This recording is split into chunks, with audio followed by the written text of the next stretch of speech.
The story begins with a high school boy who is our main protagonist called Yu Otisaka, who wakes up one day to find out he can temporarily possess another person's body for 5 seconds. Unsure as to why he's suddenly gained this ability, Otisaka ends up using his powers to do mundane stuff like possessing people he doesn't like so that he can get them into fights or cheating on exams to bring his grades up.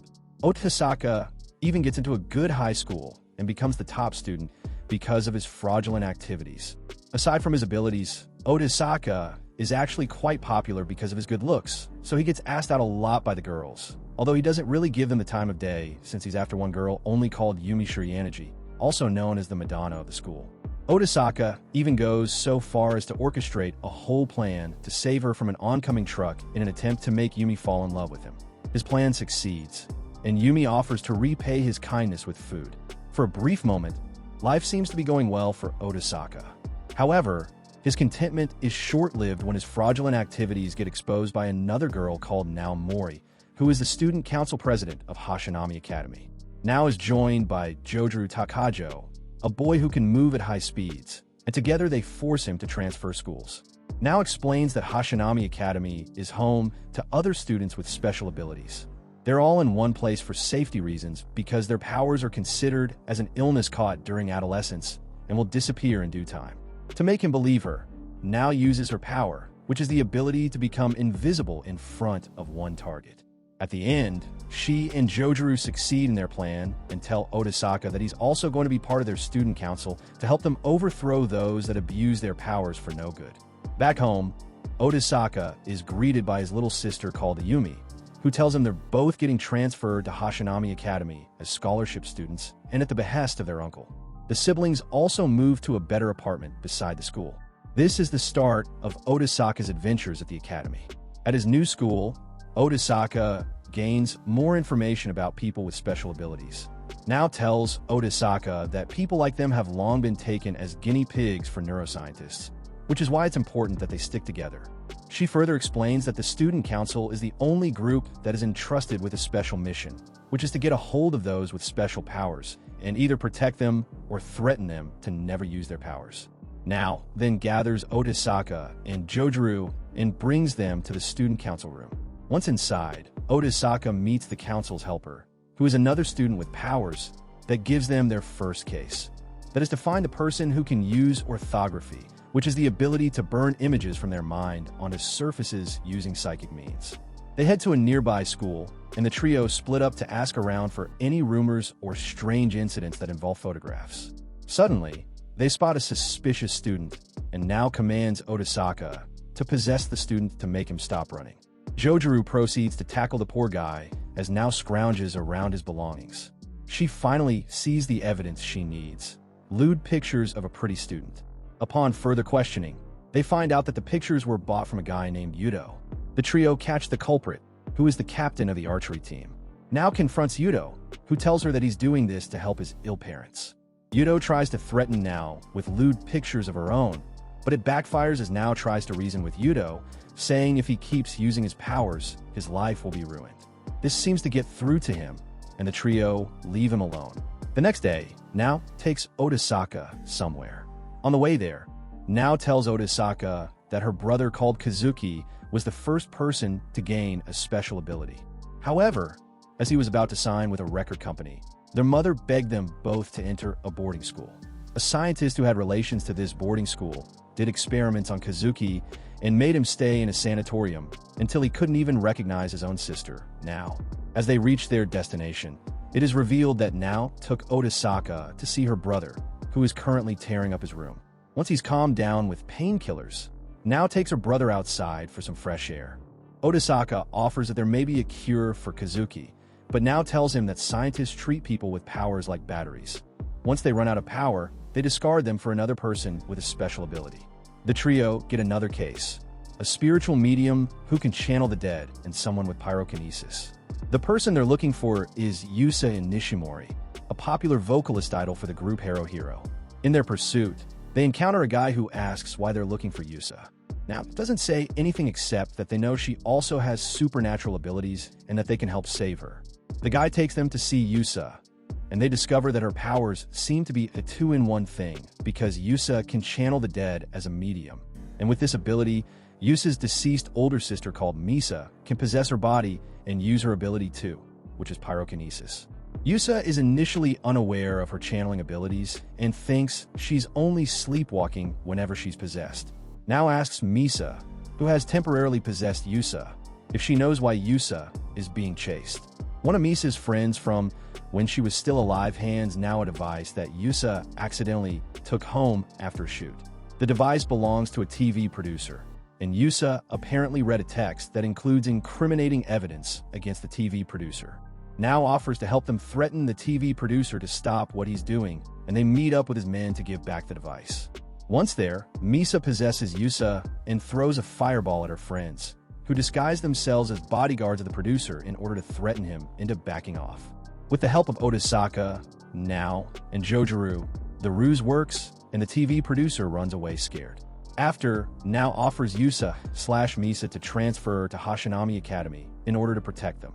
At school the next day, Yusa takes over the school in terms of popularity. Now takes her to the student council room, and the group of 4 get their next case, a person with telekinesis. Luckily, Now already seems to have an idea of who this person is and has footage of him using his powers. He turns out to be a baseball player who uses his ability to manipulate the game in his favor. They head to the baseball field of the nearby school and immediately confront the student. He denies it at first, and Now makes it clear that their powers are only active during their adolescent years, and once they hit adulthood, their powers will be gone. In order to make the guy listen to them, Now suggests a friendly baseball match. The guy, called Arifumi, agrees. The group of 4 plus a couple of other students from their school start the match against Arifumi's team.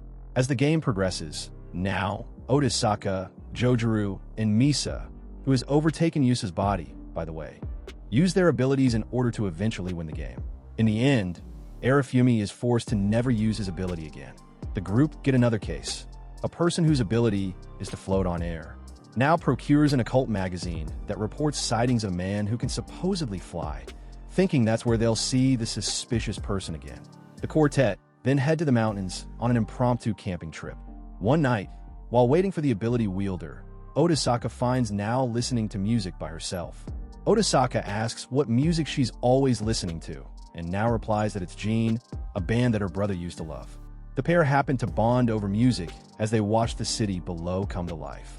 During this time, Now casually says her dream is to someday film a music video for Jean, and she gives Otasaka her music player to let him listen to music whenever he wants. As the pair rejoin Jojiru and Yusa, Now notices that they're being trailed by their person of interest. True enough, as they're preparing their next meal of roasted corn, a man calls out for their attention. After conversing with them for a bit, the guy fails in trying to shoo them away so he can practice flying. He tries to steal Now's camcorder, but she lures him into an abandoned well to trap him. He ends up using his powers to fly out and takes the camcorder and flies his way up into the air. Otasaka takes over his body and stops him from getting away, and Now explains the dangers of using their powers. The guy, whose name is Sato, explains that he had dreams to someday fly freely through the skies, but relents in not using his powers anymore for his own safety. Once back home, Otasaka notices that Ayumi has developed a fever. The next day, Otasaka discovers that Ayumi's fever hasn't gone down yet. In the student council room, the group get a case that involves a person who can make someone collapse. They also manage to figure out that this person is living in the same apartment complex they all live in. Now deduces that this can't be an adult staying at home because powers only appear during adolescence. Therefore, this is someone who's at home sick from school. Immediately, Otasaka thinks it's his sister and tells everyone that Ayumi is currently bedridden because of her fever. Otasaka and his friends check on Ayumi's condition. However, the trio quickly find that 3 of Ayumi's friends are there with her, including Oikawa, the guy that Ayumi rejected. Later that evening, Ayumi tells her brother that she had a nightmare earlier, and she dreamt that the ground started to crack. The next day, Otasaka reports his findings to the rest of the group. With so little information about this power, Otasaka tells Ayumi to stay home again tomorrow. Otasaka and Jojiru get called to the student council room only to find out that Ayumi snuck in at school today. Elsewhere, Ayumi encounters Oikawa, who then asks her if she's willing to go out and eat with him today after class. However, Ayumi rejects him once again and leaves to go back to class. On the way there, she meets another friend, Konishi, who confronts Ayumi for stealing her boyfriend, Oikawa. Ayumi panics at the sight of Konishi brandishing a cutter and tries reasoning with her. When she couldn't reason with her, Ayumi breaks out and tries to run, but eventually gets cornered somewhere in school.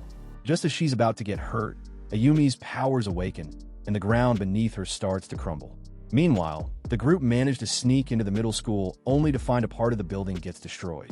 Otasaka immediately runs to the wreckage with the hopes of finding his sister. Just then, a piece of rubble cracks and falls straight down to Otasaka. We then see Otasaka wake up in the infirmary, and a nurse calls out for a doctor to examine him. He immediately asks where his sister is, but the doctor tells him that she unfortunately passed away. The wake of Ayumi's death leaves Otasaka in complete shock and disarray. Unable to even make food for himself, he lives off of noodles in a cup. He even turns away his friends whenever they try to visit him. The next day, Yumi comes to visit Otasaka in the hopes to lift up his spirit, but even she gets turned away. Now that he's out of ramen, he goes out to buy some at a convenience store, although he doesn't go home after that and instead goes to a comic cafe far from the city to hide from a student council. Otasaka spends his days in a wreck, playing games at a nearby arcade, eating junk food, and sleeping at the comic cafe. He also gets into a lot of fights with local gangsters, using his powers to win the fights and make them fight each other instead. After one of his fights, he sees one of the men he beat up reaching for a box. He opens it up and finds drugs inside. Otasaka takes it to a secluded area to take a hit for himself when suddenly Now arrives and kicks the paraphernalia off of his hands. Otasaka is shocked to find her there and asks her how she found him. Now tells him she's been with him this whole time, using her invisibility to conceal herself from him. Now tells him she feels responsible for Ayumi's death too, which is why she followed him all the way there.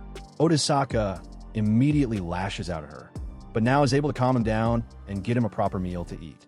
They head to Jojiru's family home, and Now prepares a dish called amiris for him, just the way Ayumi used to make it. Eventually, Now succeeds in getting Otasaka to come home. Otasaka tries to rebuild his life without Ayumi with the help of his friends. Now gets the group together once more, but this time to ask if anyone wants to watch Jean's gig with her. Otasaka ends up getting the other ticket. On his way home from school, Otasaka encounters a disabled person who he feels he recognizes and calls out their attention. Otasaka takes the woman to a restaurant, where he learns that she's actually the vocalist for Jean, called Sarah Shane. After having dinner with her, Sarah instantly recognizes that Otasaka has been through a lot just by the sound of his size. She asks him to tell her about it, and Otasaka does just that and reveals to her that his sister recently passed away.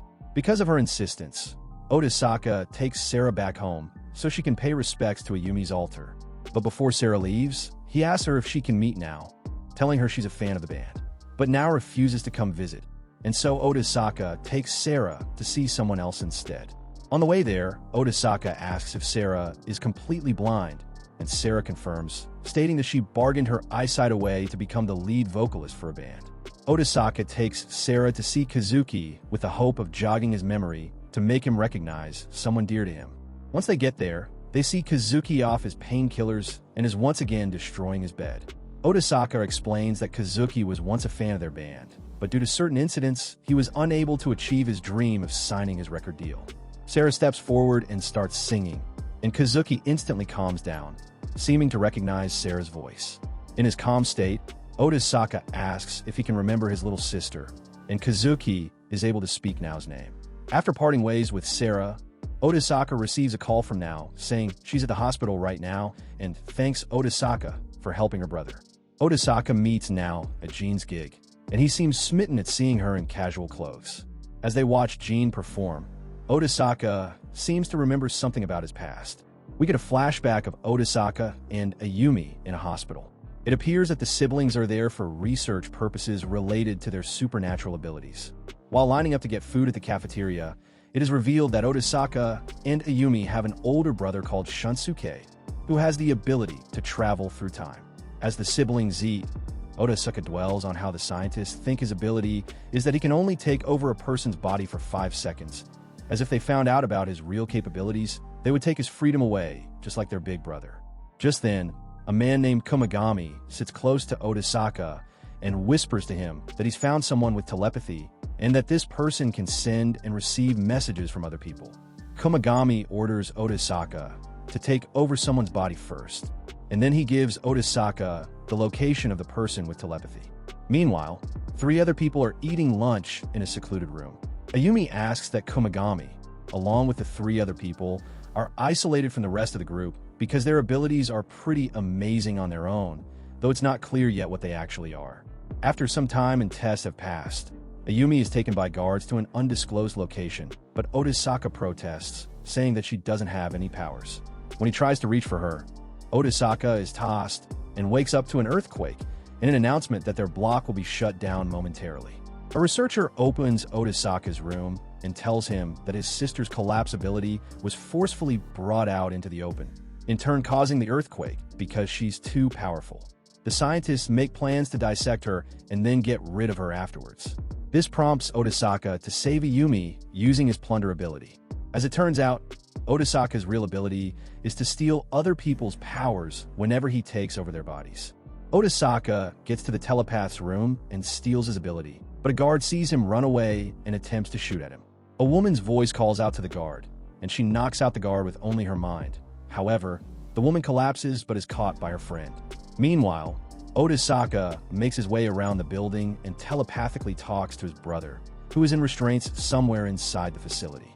Otasaka tells Shunsuke that Ayumi is the reason behind the commotion and is about to get dissected. As he's running, gas leaks out of the walls, making Otasaka stop in his tracks. Shurchino, who is one of Kumagami's friends, goes through a wall with his ability to meet with Otasaka. He tells Otasaka to take his permeation ability in order to get to his brother.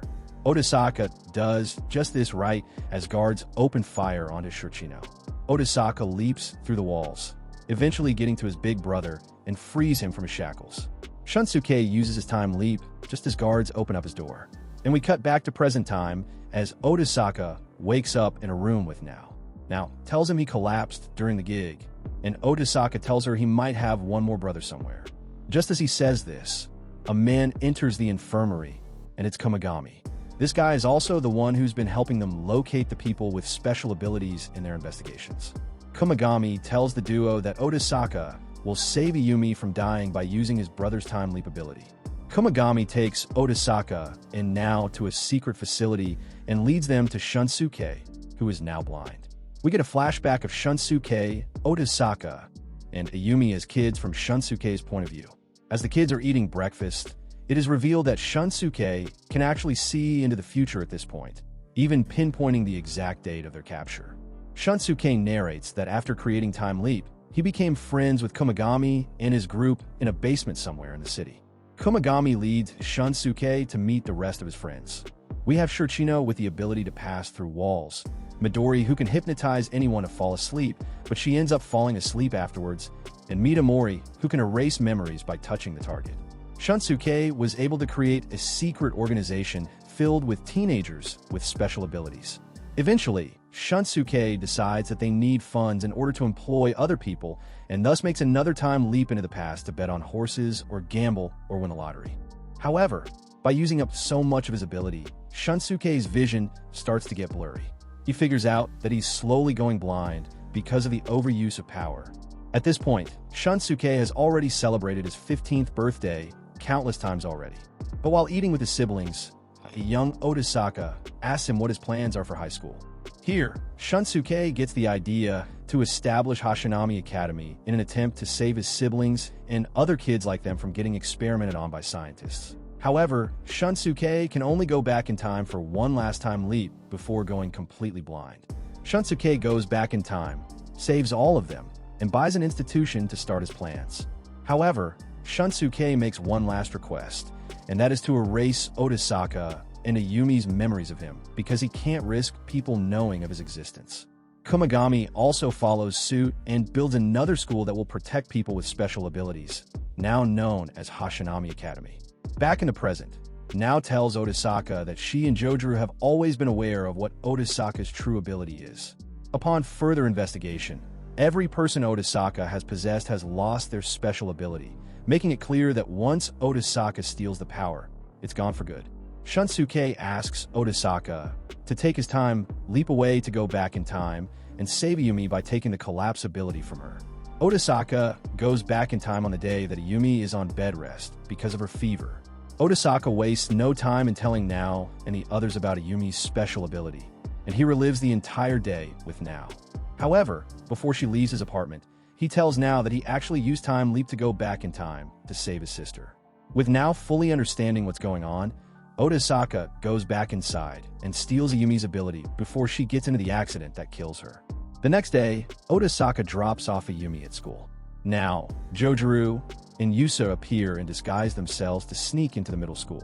However, Jojiru is immediately caught while Otasaka hides himself inside a locker. Elsewhere, Yusa gets recognized and now escapes the crowd. Before they get into more trouble, we cut to Ayumi getting confronted by her friend with the cutter again. But this time, when she gets cornered and screams, Otasaka leaps out of the locker and scares off the girl with Nao's help. Ayumi and Otasaka go home together, but on the way are confronted by Komagami. They take the siblings to see Shunsuke. Ayumi and Otasaka are taken into the secret lair where they meet Shunsuke. Once the siblings get reacquainted with each other, Shunsuke tells Otasaka that he's now in great danger because there are syndicates that will be going after him. Shunsuke tells Otasaka that he needs to stay there with him until the abilities disappear. He takes his siblings on a tour around the facility, where they discover that the research facility is creating a vaccine to prevent future outbreaks before particles are spread all over the world. The researcher tells Otasaka that this whole ordeal started because of a long-orbit comet named Charlotte. This comet passes through the Earth every 75 years, and when it does, it showers unknown particles that generate special powers to those who inhale it. Shunsuke also tells his siblings that the vaccine can only prevent future appearances of special abilities, but it doesn't do anything for the people who already developed their abilities. Ayumi is then taken to meet the other ability wielders in the facility, including Shunsuke's friends, since they're now going to be living together. As time progresses, Ayumi and Otasaka seem to be settling down well with the others.